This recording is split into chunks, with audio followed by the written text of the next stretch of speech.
আজ পবিত্র আশুরা, শোক, ত্যাগ আর প্রতিবাদের গৌরবময় স্মৃতি বিজড়িত আরবি মহরম মাসের ১০ম দিন। দিনটি মুসলিম উম্মার কাছে গভীরভাবে শোকাবহ ও তাৎপর্যপূর্ণ।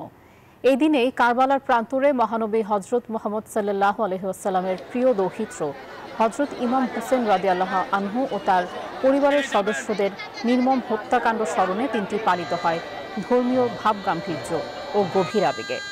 পবিত্র আশুরা উপলক্ষে পুরান ঢাকার ঐতিহাসিক হোসেনি দালান থেকে তাজিয়া মিছিল বের করেছে শিয়া সম্প্রদায়ের মুসলিমরা।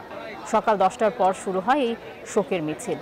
400 বছরের পুরনো হোসেনি দালান প্রাঙ্গণ থেকে শুরু হয়ে মিছিলটি Azimpur, Nilkhet, New Market, Science Lab ও ধানমন্ডি হয়ে শেষ হবে।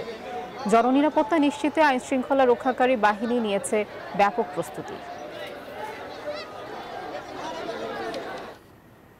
বান্ডেল থাকলে প্রতি সেনমানিতে টাকা বাঁচবে।